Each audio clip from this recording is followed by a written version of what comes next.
ये स्वयं देवी भागवत के शब्द हैं। क्या कह रहे हैं? अनृतम साहसम माया मूर्खत्वम इति दोभता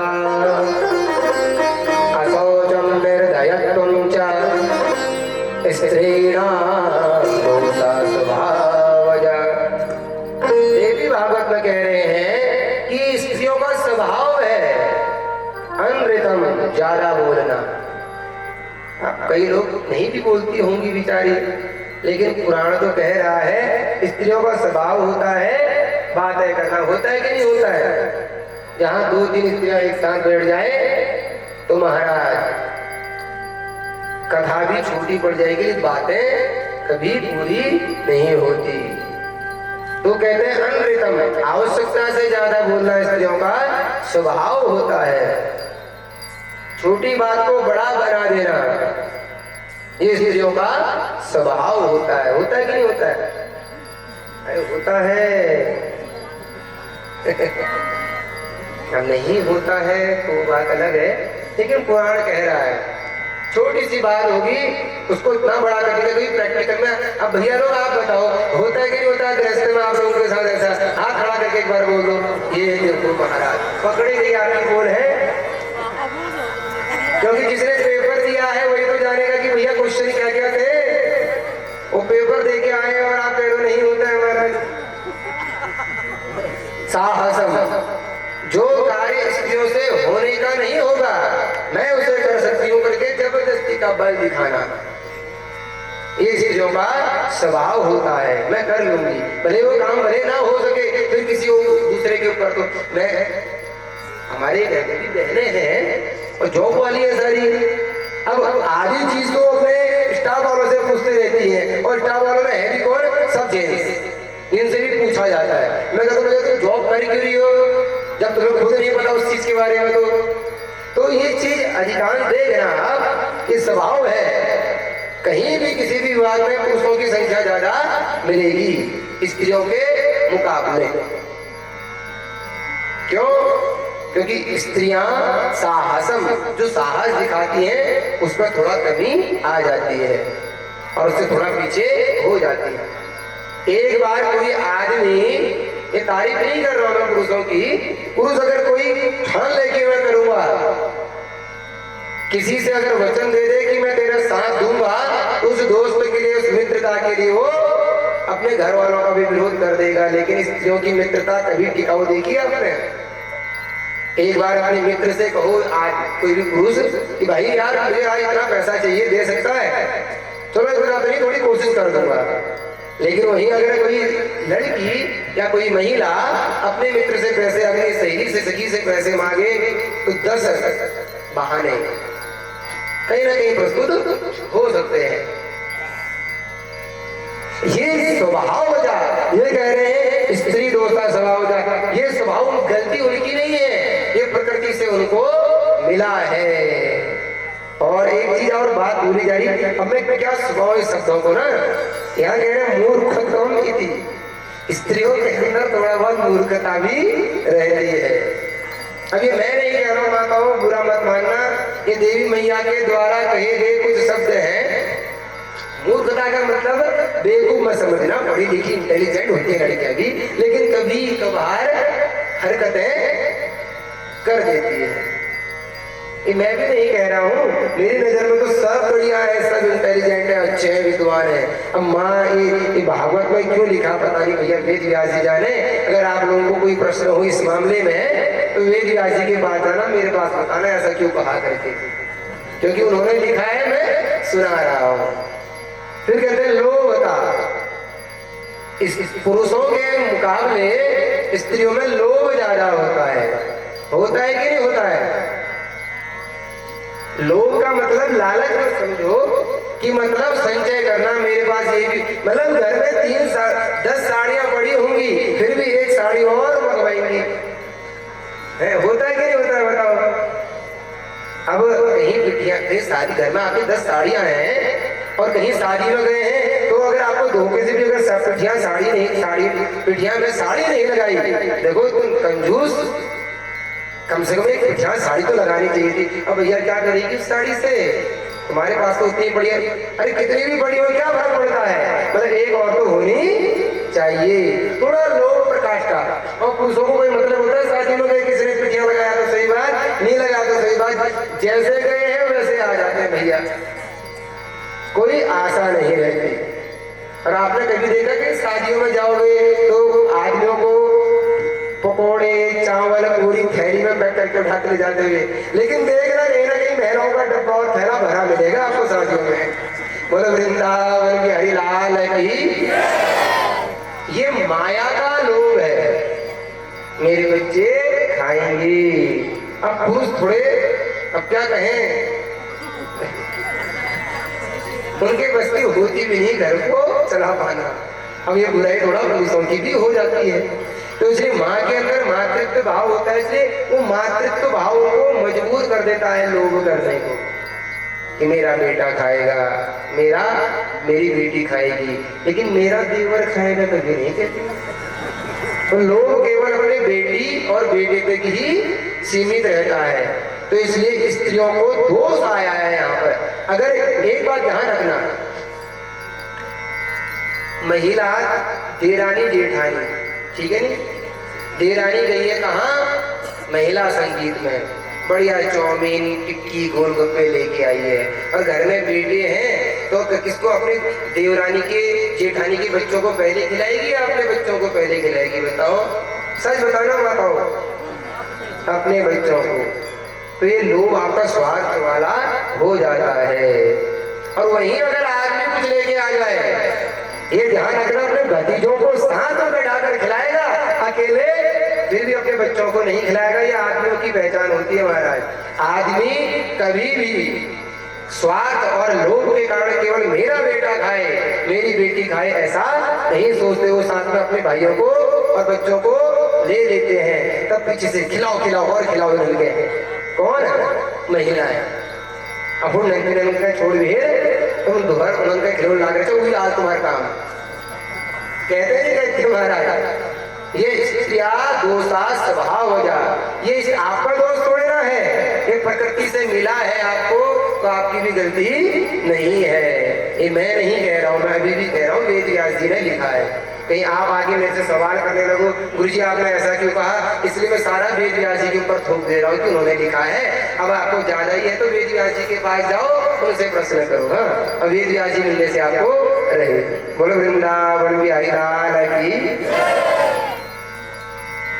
स्त्रियां जितनी हृदय से कोमल होती ना, कल आया था कि माँ का हृदय बहुत ज्यादा कोमल होता है, लेकिन यहाँ कहते हैं कि स्त्रियां उससे ज्यादा निर्दयी भी बताई गई है।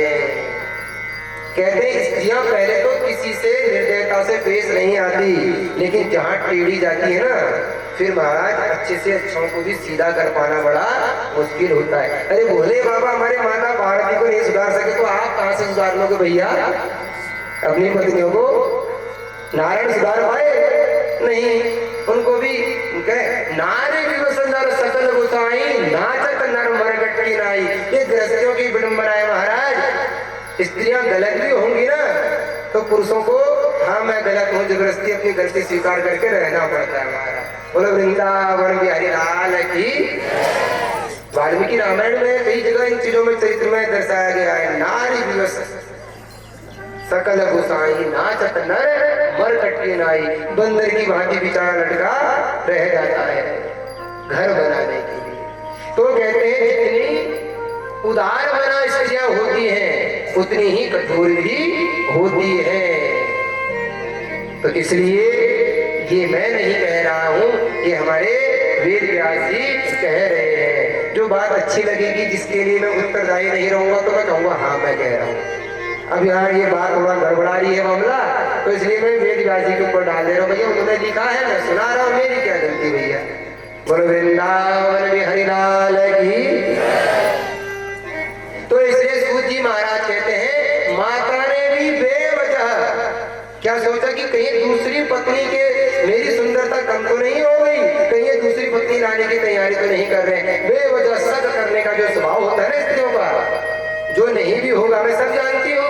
आजकल कहाँ लगे हो, कहते नहीं अब बूढ़ी आप लोग क्या कहोगे, अब तो बुढ़ापा आ गया, कहाँ लगेंगे आपके घोड़े। तो जवान लोग है ना, उनके लिए विडंबना हो जाती है, सब जानती हूँ मैं, अजानती कुछ नहीं होगी, वही अंग देता आवश्यकता से ज्यादा सोच कर कर्म कर देना।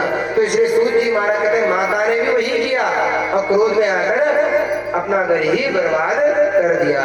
कई बार जो हमें दिखता है ना महाराज वो होता नहीं, और जो होता है वो दिखता नहीं। इसलिए जब तक पुष्टि ना हो जाए अपने रिश्तों को खराब नहीं करना चाहिए। बेवजह सबकी बुनियाद पे कभी कभार बेवजह अच्छा खासा घर बना बनाया भी बर्बाद हो जाता है। इसलिए माताओं से निवेदन है, अगर ब्याह हो गया है नए नए लोगों का नहीं तो शक करना बंद करो, पूरी गहराई से जांच करो, सीआईडी बिछा दो, फिर जाके एक्शन लो।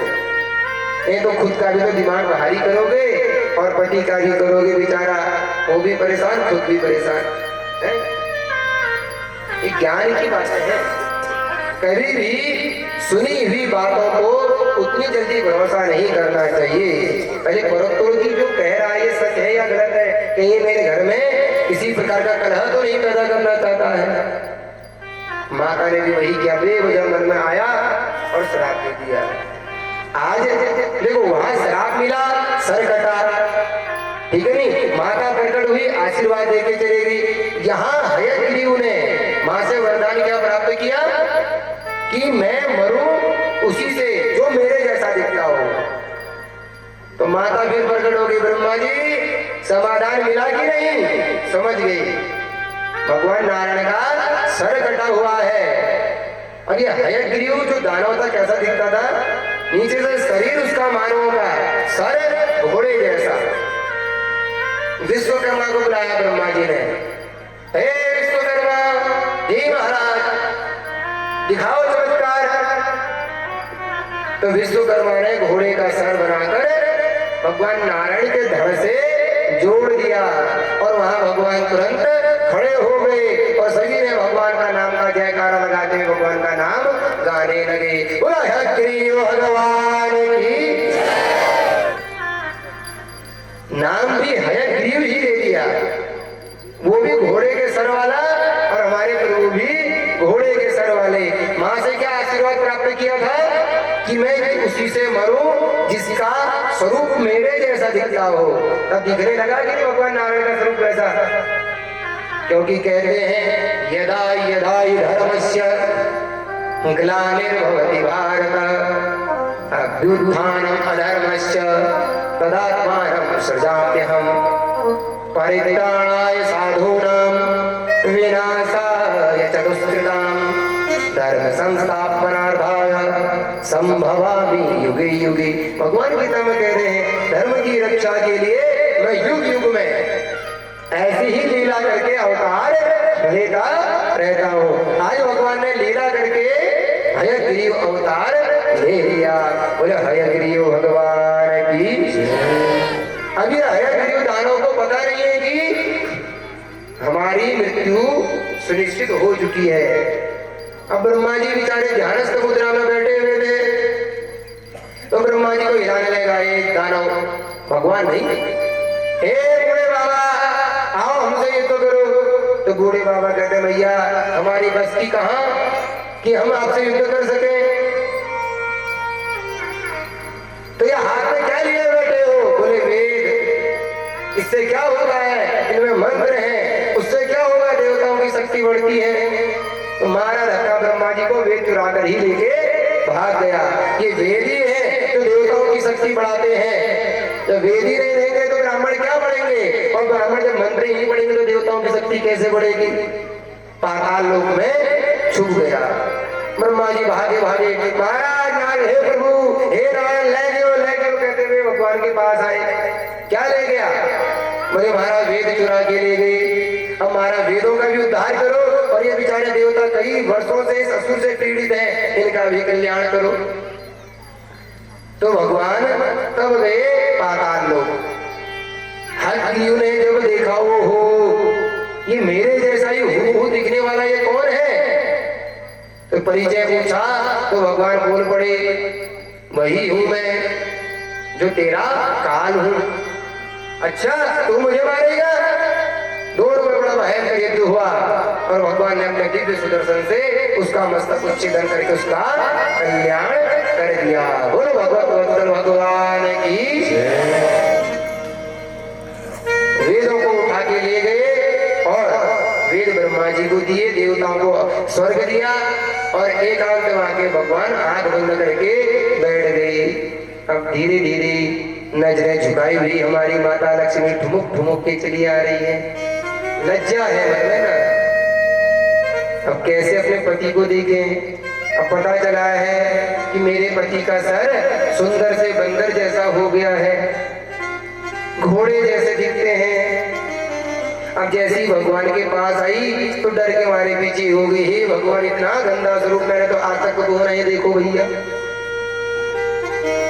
अब तुरंत इतना पछतावा, इतना गलानी हुई कि बेवजह मैंने अपने स्वामी को इस प्रकार का स्वाद दिया। और फिर उल्टा फिर मां नारायण से लड़ती है। अरे आप जानते थे सब कुछ, आपको तो आंसू कहना जरूरी था, मतलब गलती खुद करी है, फिर भी माता से नारायण से लड़ रही है। ये स्त्रियों का स्वभाव होता है, गलतियां स्वयं कर भी लेंगी ना तो भी अंत में घुमा फिरा के अपने आप को सही साबित कर ही देती है। कम से कम आपको नारायण थे, जगदीश्वर थे, आपको सब संभाल लेना चाहिए था। भगवान फिर भी आंखें नहीं खोले, कुछ बोले ही नहीं। भगवान बोले ये लक्ष्मी है ना, इसको मैं अनायास मिल गया हूं, इसलिए इसको मेरी कदर नहीं है। जब किसी व्यक्ति को ना कोई उत्तम वस्तु फ्री में मिल जाए तो उसकी कदर नहीं करता, और वही चीज अगर उसे मेहनत के बाद मिले तब वो उसकी कदर भी करता। भैया मेरी मेहनत का फल है, ऐसे नहीं जाने दूंगा। तभी तो समुद्र मंथन में भगवान चाहते, भगवान के लिए क्या बड़ी बात थी समुद्र से अमृत निकालना। हाथ डालते, निकाल के देवताओं को पिला देते, क्योंकि भगवान जानते देवता क्या है, सब आलसी कपटी, इनसे मेहनत तो होती नहीं और मेरे सर में बार बार दौड़े चले आते हैं। अब मैं अगर इनको यूं ही अमृत दे दूं तो ये तो मेरी ही कदर नहीं करते, अमृत की कदर की तो बात दूर की रही। तो जानबूझ के कहता देवताओं तुम्हारा बल समुद्र में गिर चुका है, समुद्र मंथन करना पड़ेगा, उससे अमृत निकलेगा और वहीं से तुम्हारा बल तुम्हें प्राप्त होगा। तब जाके मुझे खूब मेहनत कराई, तब जाकर समुद्र मंथन से अमृत प्राप्त हुआ जो देवताओं को भगवान ने पिलाया। आगे आएगा समुद्र मंथन का भी चरित्र, उसे उसी वक्त सुनाएंगे। तो भगवान ने आगे बोली ही नहीं, कई वर्ष बीत गए तो देवी ने मैं कह दिया महाराज गलती मुझसे हुई है, प्रायश्चित भी मैं करूंगी और आपकी आंखें खोलकर मैं जरूर रहूंगी। मां की इतनी घोर तपस्या करी माता लक्ष्मी ने और वरदान से क्या प्राप्त किया कि मेरे स्वामी जैसे पहले दिखते थे महाराज वैसे ही मुझे प्राप्त हो जाए। मां कहने लगी जाओ कुछ वर्षों तक अपने पति की उसी रूप में सेवा करो, नारायण चाहेंगे, ये पति पत्नी का मामला है, मैं बीच में नहीं पड़ती। नारायण जब चाहेंगे तुम्हारे नारायण तुम्हें वैसे मिल जाएंगे। अब नारायण कब चाहते हैं वो तुम्हारी सेवा पे निर्भर करता है। इसलिए माता लक्ष्मी आके नारायण भगवान की खूब सेवा करती है कई वर्षों तक।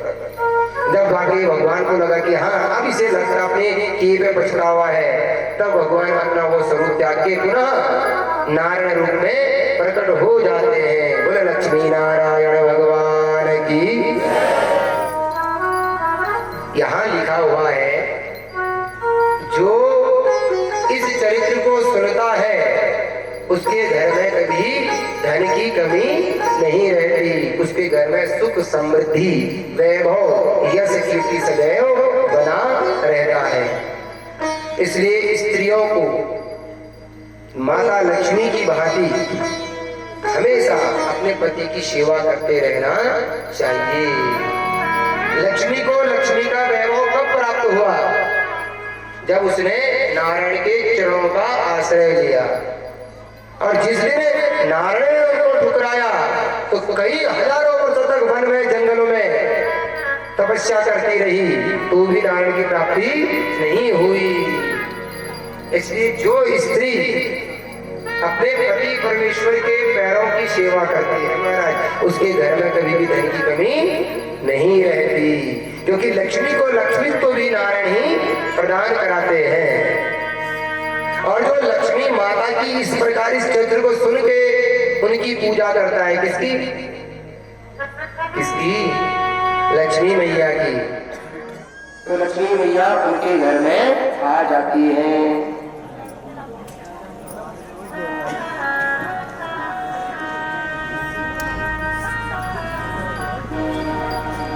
नारायण श्रीमन्नारायण नारायण नारायण श्रीमन्नारायण नारायण नारायण श्रीमन्नारायण नारायण नारायण। लक्ष्मी नारायण भगवान की जय। तो क्या कह रहे हैं? जो लक्ष्मी माता की इसी प्रकार भक्ति भाव से लक्ष्मी माता के समान पूजा करता है, उसके घर में लक्ष्मी की सदैव कृपा बनी रहती है। और जो नारायण की पूजा करता है तो उसको थोड़ा ठोकरें भी खाने को मिल सकती है। तो बताइए लक्ष्मी किस किस को चाहिए अपने घर में? हाथ खड़ा करो। और नारायण किसको चाहिए? जहां नारायण रहेंगे ध्यान रखना, लक्ष्मी वहां नहीं आ सकती, क्योंकि आपने वृंदावन में कथा सुनी है, कृष्ण भगवान जहां थे वहां लक्ष्मी वृंदावन में प्रवेश ही नहीं कर सकी, क्योंकि लक्ष्मी का स्वभाव क्या है? चंचला। इसलिए वो भी गोपी गीत में आता है ना, सरयत इंदिरा सस्वदत रही, वहां आधे रास्ते में ही भगवान कृष्ण ने रोक दिया, भैया लक्ष्मी तुम्हारी आवश्यकता नहीं है मेरे ब्रिज में। इसलिए धन जिसको चाहिए वो हाथ खड़ा करो जिनको लक्ष्मी चाहिए। और ध्यान रखना, ये वास्तव में सत्य है कि यहाँ लिखा है जो लक्ष्मी की इस कथा को सुनकर लक्ष्मी की कृपा प्राप्त करता है उसके घर में कभी धन की कमी नहीं रहती। तो बताइए लक्ष्मी मैया को, भैया लक्ष्मी माता किस किस को चाहिए? हाथ खड़े करके रखो। और जिनको लक्ष्मी नहीं, हाथ खड़े करके छोड़ रखना नहीं नीचे। अब नारायण किसको चाहिए वो हाथ खड़ा करे, और लक्ष्मी वाले नीचे हो जाए, नारायण वाले। वाह महाराज, पछताओगे मत कहना, धन का भाव हो गया तो घर में है। लक्ष्मी ने जो माताओं ने लक्ष्मी का ये हाथ खड़ा किया, बहुत सुंदर, अच्छा किया। एक बार और हाथ खड़ा कर दो। और नारायण वाले चालाक वो बहुत है, क्योंकि सबको पता है कि जहां नारायण है वहां लक्ष्मी को नाक रगड़ के आना पड़ेगा, ना चाहते भी। और जहां लक्ष्मी है वहां नारायण भी जाने वाले नहीं। पछताओगे आप लोगों की तो मौज ही मौज है भैया। अब नारायण आपके घर में आने वाले हैं। ऐसे समझो, घर में जब आपके निमंत्रण आता है, घर के मुखिया आदमी के नाम से आता है या औरत के नाम से? किसके नाम से आता है? जोर से बोलो, इनकी आवाज नहीं आ रही है। अरे आएगी लक्ष्मी आपके घर, किसके नाम से आता है आपके घर में निमंत्रण? है पिया के नाम से, आदमी के नाम से आता है नहीं। और आता किसके नाम से निमंत्रण? आदमी के नाम से। और जाता सबसे पहले कौन है? महिला। नाम आदमी का और काम किसका? महिलाओं का। और वही कार्ड अगर महिला के नाम से आ जाए, ना महिला जा पाएगी ना आदमी जाएगा, क्योंकि वो कहते हैं जब तुम महिला नहीं कहती, जब तुम्हें तो नहीं दिया निमंत्रण मैं क्या करूंगी जाके। और कदाचित महिला चली भी गई तो आदमी से कहेगी चलो ना जी, थोड़ा निमंत्रण मारे तो आदमी क्या करे, मेरे को थोड़ी ना है, तेरी सहेली का निमंत्रण है, तू जा, मैं क्या करूंगा उधर, तो नहीं जाएगा स्वभाव आदमी। लेकिन जहां आदमी के नाम से निमंत्रण आ गया तो सबसे पहले श्रृंगार देवी जी का शुरू हो जाता है। हाँ। और अगर केवल महिला के नाम से निमंत्रण आए तो महिला क्या करेगी, आदमी तो जाएगा नहीं, तो अपने पर्सनल वाहन से जाएगी, स्कूटी स्टार्ट करेगी और चली जाएगी। अब वहीं अगर आदमी के नाम से आएगा निमंत्रण, भैया कार है, अरे देवी मेकअप बिगड़ जाएगा तुम्हारा, नहीं गाड़ी में बैठो, शीशे बंद करेंगे, एसी चालू करेंगे, बढ़िया मेकअप सुंदर बन के जाओगी, तो पति भी सुंदर तैयार होके जाएगा और पत्नी भी जाएगी। होता है कि नहीं ऐसा? और कदाचित पति के नाम से निमंत्रण नहीं आया है, महिला को अकेले जाना पड़ेगा अपने पर्सनल वाहन से, चाहकर भी पति छुट्टी नहीं रहेगा फिर। तो उसी प्रकार आपने माता लक्ष्मी को पुकारा, तो लक्ष्मी माता किसमें बैठ के आएगी आपके घर? अपने पर्सनल वाहन में। उनका पर्सनल वाहन क्या है? उल्लू। उल्लू बन के रह जाओगे सब, उल्लू बना के लक्ष्मी मैया आपको चल देगी आपके घर से।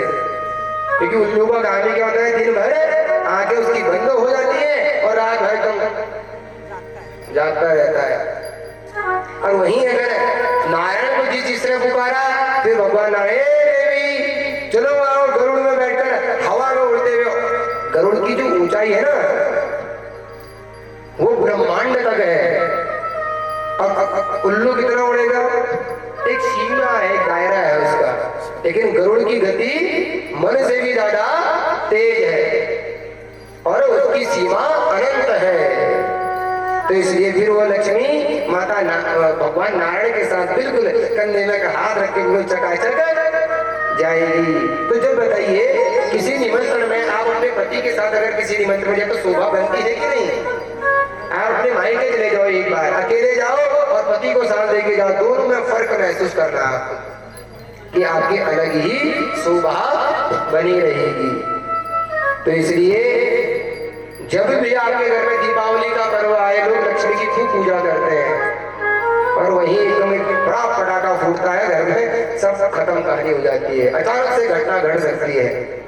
इसलिए कभी भी लक्ष्मी की पूजा अकेले नहीं करनी चाहिए, साथ में नारायण की भी पूजा करनी चाहिए। अब पत्नी अगर थोड़ा बहुत अगर गड़बड़ कर रही हो तो पति आए दिखा दे, शांत हो जा, तो पत्नी को थोड़ा कंट्रोल में आना ही पड़ता है। तो इसलिए जिसने नारायण को पुकारा तो भैया लक्ष्मी उसके घर तो दौड़ी दौड़ी चली आएगी। और जिसने लक्ष्मी को पुकारा, फिर लक्ष्मी अपने पति को मनाना भली भांति जानती हैं पत्नियां, तो पति को वो भी खींच के ले ही आएगी। चिंता मत करना, आपके घर में भी खूब सारा धन बरसेगा। बोलो लक्ष्मी नारायण भगवान की। तो इस प्रकार भगवान का हयग्रीव अवतार हुआ। अवतार में और जन्म लेने में यही फर्क है, जन्म हम और आप लोगों का होता है, अवतार तो केवल भगवान का होता है। अवतार, हे प्रभु अब तो तारो। एक व्यक्ति कुएं में गिर गया और दूसरे ने जब उसे देखा वो चिल्लाया भैया बचाओ बचाओ। तो दूसरा व्यक्ति वहां से जा रहा था, उसने क्या देखा, ओहो यहाँ तो ये गिरा हुआ है, चलो इसे बचाते हैं। तो रस्सी का सहारा लगा के वो नीचे आया। उसके रोने की आवाज सुनकर तीसरा व्यक्ति वहां से आया, तो उसने क्या देखा कि दो व्यक्ति गिरे हैं। तो चिल्लाने लगा, ओहो देखो भैया देखो, कुएं में दो व्यक्ति गिर गए। अब बताओ आप अपने दिमाग से कि गिरे कितने थे? और एक तो अपनी मर्जी से उतरा था, लेकिन मूर्ख व्यक्ति क्या समझ रहे हैं कि दोनों गिरे हुए हैं। इसलिए जब धराधाम में भगवान के भक्त चिल्लाते हैं प्रभु अब तारो, अब आओ आओ, तो भगवान कभी कौशल्या मैया रूपी रस्सी का सहारा ले लेते हैं, तो कभी देव की मैया रूपी रस्सी का सहारा लेके धरती में अवतार ले लेते हैं। लेकिन भगवान जब इस धराधाम में थे तो भी लोगों ने उनको भगवान नहीं माना। तो इस कलयुग में आए दिनों नकली भगवान बनने वाले बड़े एक से एक धुरंधर निकल रहे हैं। आए दिनों समाचार में सुनते रहते होंगे आप, भगवानों की पूजा छोड़कर स्वयं की पूजा कराना प्रारंभ कर देते हैं। तो इसलिए भगवान का क्या होता है? अवतार, और हम लोगों का क्या होता है? जन्म दिवस। तो इसलिए भगवान जब जब अवतार लेते हैं तो अपने लीलाओं के माध्यम से अपने भक्तों पर असीम कृपा करते हैं, इसमें कोई दो राय नहीं। अब भगवान ना जाने किस भेष में आपको आके दर्शन दे दे, कोई गारंटी थोड़ी नहीं कि शंख चक्र गदा पद्म लेकर ही आपके सामने आए। एक बार तो कुत्ते के रूप में भगवान आ गए। विट्ठल नाथ की कथा सुनी है आप लोगों ने? रंगनाथ विट्ठल नाथ आदि की कभी भागवत होगी ना, उनमें भक्तों के बहुत बढ़िया बढ़िया चरित्र आते हैं। तो कभी उस वक्त मौका मिला तो कभी सुनाएंगे। तो वहां विट्ठल नाथ के लिए एक रात के लिए कुत्ते के रूप में प्रकट होते थे। समझ रहे? क्या छोटी सी कहानी है। जो हमारे एक नाथ जी थे ना, वो नित्य भगवान को भोग लगाकर ही भोजन पाते थे। आज रोटी बना रहे थे, रोटी बनाते बनाते फिर में कुत्ता आया, कुत्ते ने सारी रोटी मुंह में दबोची और लेके भाग गया। तो एक नाथ जी क्या सोच रहे हैं, अरे प्रभु आपको इतनी भूख लगी है, मैंने तो आज रोटी में घी पे ही नहीं लगाया और आज आपको इतनी भूख लगी कि वैसे ही रोटियों को लेकर चले गए। अरे रुको रुको प्रभु रुको, कह किससे रहे? कुत्ते से। थोड़ा घी लगवा लो। इतने पीछे दौड़े कि भगवान को ये सब देखकर बड़ी दया आ गई। देखो मेरा भक्त कुत्ते में भी मुझे देख रहा है और ये अभागे मनुष्य पत्थरों में मुझे देखते हैं। तो उसी कुत्ते के बीचों बीच भगवान प्रकट हो गए और ये साबित कर दिया भक्त की जहां भक्त वहां। इसलिए भगवान ना जाने कब आपकी परीक्षा किस भेष में आकर ले ले, उसकी कोई गारंटी नहीं, उसका कोई पता नहीं। क्योंकि भगवान प्रत्येक व्यक्ति के हृदय में प्रत्येक व्यक्ति समाया हुआ है। भगवान हर एक व्यक्ति के हृदय में समाये हुए हैं। अब देखो विडंबना कितनी बड़ी है। इंसानों ने पत्थर की मूर्ति बनाई, हमने उसको देवता समझ के पूजा, जो चल भी नहीं सकती और हिल डुल भी नहीं सकती। लेकिन भगवान ने जो ये चलती फिरती प्रतिमा बनाई है, हम इन्हीं का तिरस्कार कर देते हैं। तो इसलिए संसार में अद्वैत सिद्धांत में अहम ब्रह्मास्मि, अद्वैत सिद्धांत के बारे में आप जानते होंगे। द्वैत दो सिद्धांत हैं। अद्वैत वाले क्या करते हैं? न द्वैती अद्वैता, जहां दो है ही नहीं उसे अद्वैत कहते हैं, जो शैव संप्रदाय के अनुसार चलते हैं। और द्वैत वैष्णव संप्रदाय में कि एक परमात्मा दूसरा आत्मा। लेकिन अद्वैत में क्या कहते हैं कि परमात्मा ही आत्मा है, आत्मा ही परमात्मा, दोनों में कोई भेद नहीं है। तो इसलिए अद्वैत सिद्धांत के अनुसार आप चलते फिरते जितने भी लोग हैं, यही भगवान की साक्षात प्रतिमाएं हैं। ब्रह्मा जी को किसने देखा? हाथ खड़ा करो। देखा किसी ने? हमारे गुरु जी वृंदावन में कहते थे कि ब्रह्मा विष्णु महेश ये सब शास्त्रानुकूलित दृष्टि से हमारी सृष्टि को चला रहे हैं, सृष्टि में है। लेकिन अगर एक बार के लिए सोचे कि ब्रह्मा जी को आज तक किसी ने देखा? किसने देखा बताओ? विष्णु को किसी ने देखा? महेश को किसी ने देखा? तो भगवान कहते हैं तुम कैसे इस बात को पुष्ट करोगे कि ये होते हैं भी कि नहीं? तो हमारे गुरुजी कहते थे इस संसार की सृष्टि किसने करी? बोले ब्रह्मा ने। मैं आपसे पूछूंगा, आप जवाब दे रहा, ठीक है नहीं? इस संसार की सृष्टि किसने करी? बोलिए। इतने लोग बिल्कुल आवाज नहीं आ रही, बताएं किसने? ब्रह्मा ने। अब ये संसार तो ब्रह्मा जी ने रचा, लेकिन आपकी सृष्टि किसने करी? बोलिए, जोर से बोलो, म्यूट मोड में मत रखो अपने आप को। माता पिता ने इस सृष्टि को ब्रह्मा जी ने रचा, लेकिन हमारी जो शरीर की सृष्टि है ये हमारे माता पिता से प्राप्त हुई है कि नहीं? तो हमारे ब्रह्मा कौन? माता पिता। इसलिए ब्रह्मा माता पिता के रूप में ही विद्यमान है। इस संसार का पालन पोषण कौन करता है? संसार का, बोलिए, नारायण। लेकिन हमारा पालन पोषण किसने किया? माता पिता है। तो वही नारायण माता पिता के रूप में हमारे सामने विद्यमान है। क्योंकि ब्रह्मा भी हमारे माता पिता है, नारायण भी हमारे माता पिता है। और इस सृष्टि का संहार कौन करता है? महादेव। और जब हम गलती करते हैं तो हमारी कुटाई कौन करता है? माता पिता है। करते हैं कि नहीं करते हैं? ऐसा कोई व्यक्ति बता दो जो कहे ना ना भैया मेरे माता पिता ने मेरी कुटाई नहीं करी, हाथ खड़ा करके बताओ। मारा हम तो बहुत पिटे हैं। एक बेद का डंडा होता था ना पहाड़ों में, घिंगारू टाइप में होता था, वो भी मतलब काले कलर का बेद का डंडा बोलते थे उसको। वो रहता था हमारे पिताजी के हाथ में, और मारा तब तक मारते थे जब तक पैंट चिपचिपी ना हो जाए। समझ रहे होंगे आप? गीला टाइट सब उसी में हो जाता था। है तो हमारे भोलेनाथ कौन? माता पिता।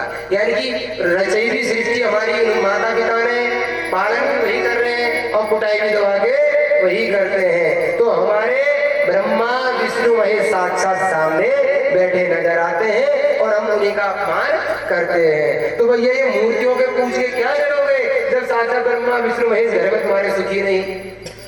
बोलो भगवत्सल भगवान की।